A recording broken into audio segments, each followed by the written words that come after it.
स्वागत है आप सभी का संपूर्ण रिवीजन सीरीज में। मैं शुभि त्रिपाठी आपको करवाऊंगी डेली, वीकली और मंथली करंट अफेयर्स क्वेश्चंस और उनसे जुड़े सभी टॉपिक्स को भी डिटेल में। तो चलिए स्टार्ट करते हैं original studies with exam originals. Hey everyone, welcome to Sampoorna revision series.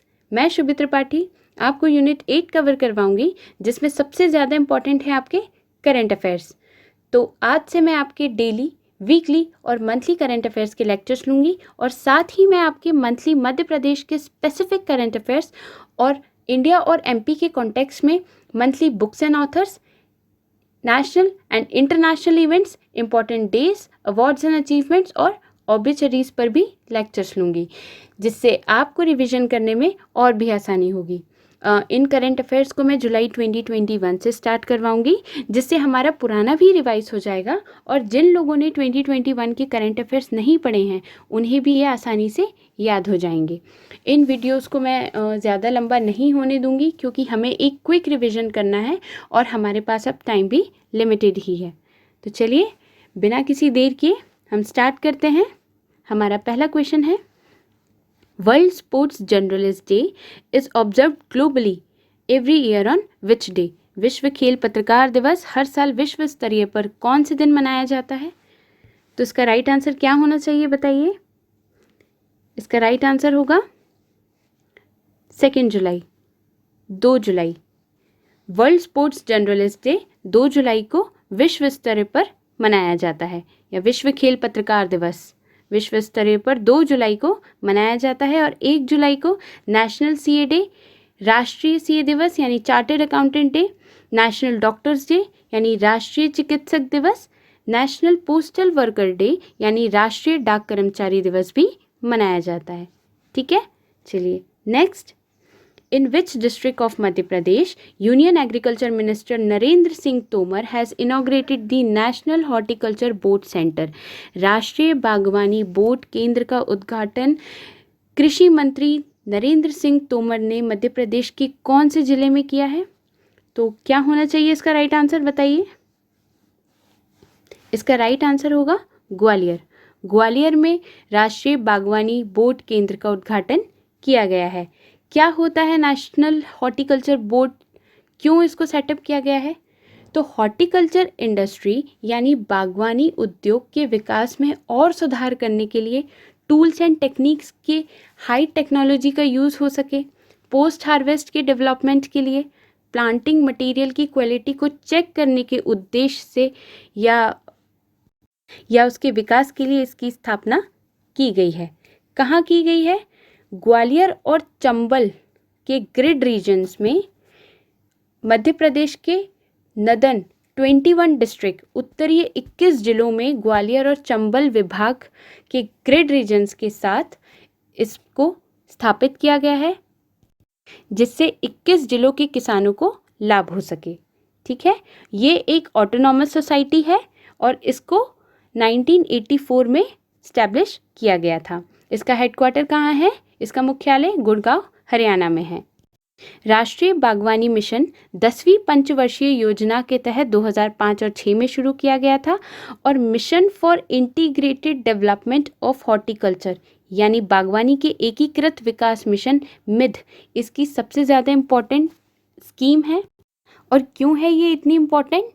क्योंकि इंटीग्रेटेड डेवलपमेंट यानी समग्र विकास यानी हॉलिस्टिक ग्रोथ ऑफ हॉर्टिकल्चर, किसका?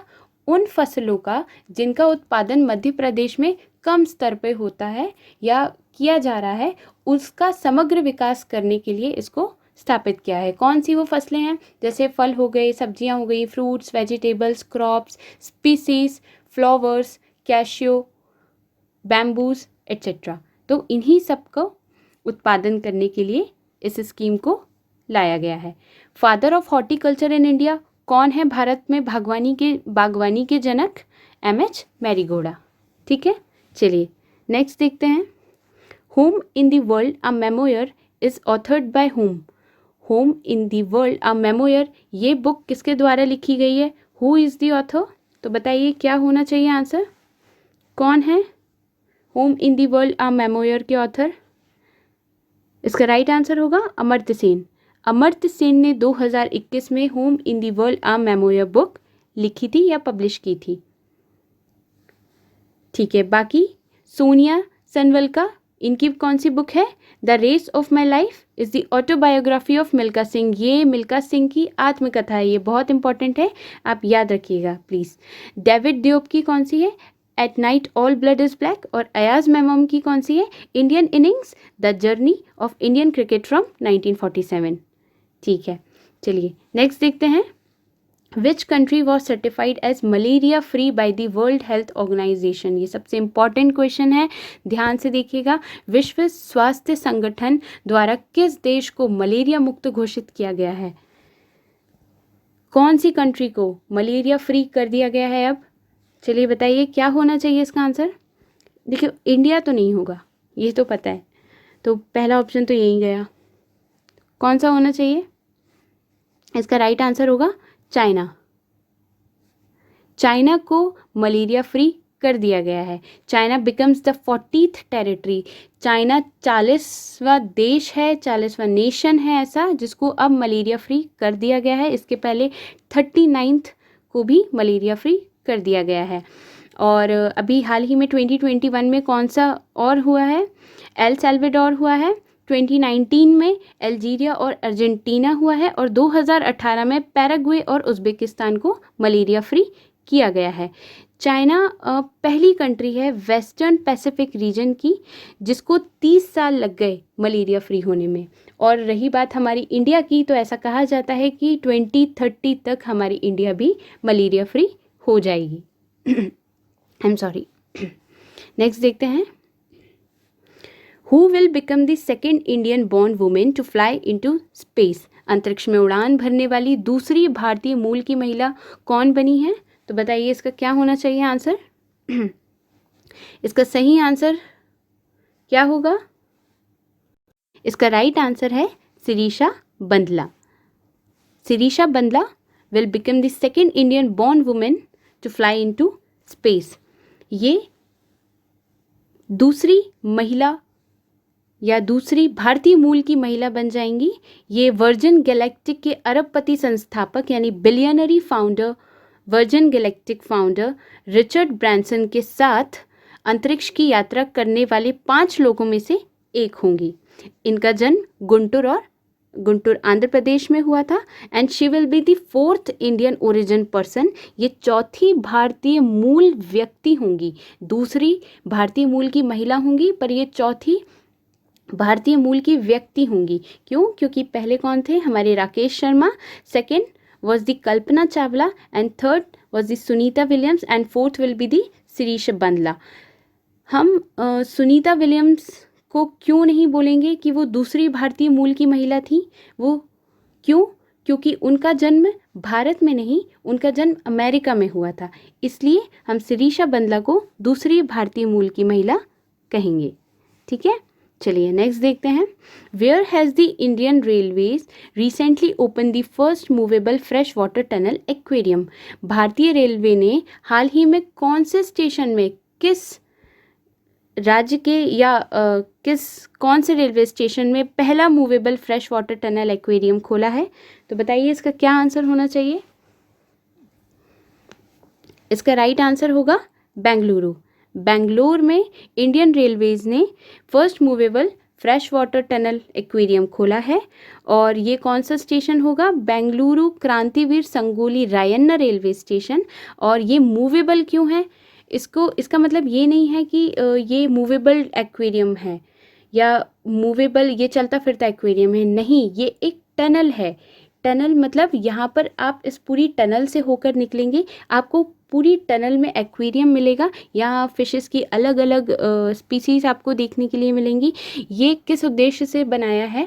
जो यात्रियों को वेट करना पड़ता है या जो वेटिंग रूम में बैठे रहते हैं, अब उनको ये नहीं करना पड़ेगा। कहाँ? बेंगलोर के इस स्टेशन में ये इनके एन्जॉयमेंट और एंटरटेनमेंट के लिए खोला गया है। और इसकी एंट्री फीस कितनी होगी? सिर्फ 25 रुपीज़, मात्र 25 रुपये।